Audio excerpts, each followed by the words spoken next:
I think it's massive for a club of our size. You know, it's what I've done before is you create an identity. You know, fans really appreciate the young boys coming into the team. They can relate to them. You know, maybe grew up in the local area, so straight away you get an identity and a real feel-good factor around the place. And you know, obviously it's a business model as well. These boys need to play, they need to develop, and they usually pay them less money than boys you bring in, and you can't continue to bring boys in at the top end of your wage structure. So you know, it's definitely a win-win for every football club, and it's certainly my policy is to try and put young boys into the team. You can't put 10 in; they have to be ready to play in the team, you know, and some develop quicker than others. So, you know, you have to weigh up what's here. We've got 3 or 4 really good young boys that I think can develop over the next 2 or 3 years and become a part of the first team. Really impressed. You know, I know to mention but a few. You know, Kieran Offord, Dylan Reid are training with us every day. But the problem is we can't use them. We're on loan. Otherwise, you know, they probably would have featured in our first team already. We can't call them back. You know, we've got other younger boys that are training with us at this moment in time that have really, you know, I think the biggest compliment is they don't bring training down.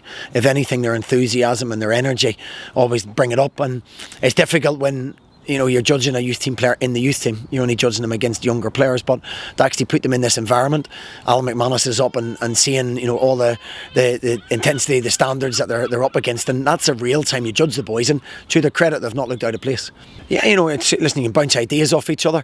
As I say, I put young players in the team, they have to be ready.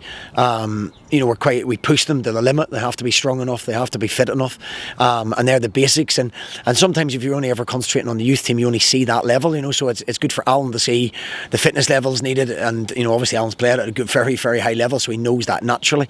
But you know, the natural link up for a club of our size, we're next door to each other on the training ground, so it makes absolute sense for there to be a link up between the two squads. And with a small squad, which we have, then you know, it's even more important that they're part of the first team squad. You know, we've got 7 or 8 young boys train with us every day. When you're making decisions on these young boys, you know, you can't make them if you don't see them up against the standard they'll be competing against. So I think it's really, really important that they're involved. They see there's a pathway into the first team, and you know, the first team manager, assistant manager, coaches are very interested in that pathway. I think it's probably what I enjoy most.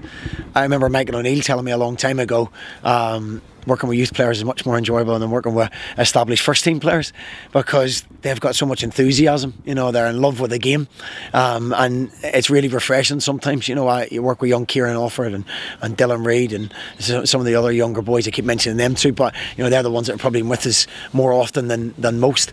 And you know, just trying to guide them, giving them little tips, seeing it come off. You know, seeing them, you know, do really well in training, and boys been really, really impressed with them. You know, that's what we want. You know, we had one of the younger boys up with us, Big Murray, come up and trained with us. You know, 15-year-old, absolutely blew us away. So you know, we're delighted to have boys like that coming through, and seeing them develop in their career, seeing them hopefully feature in St Mirren's first team is what you get your buzz out of.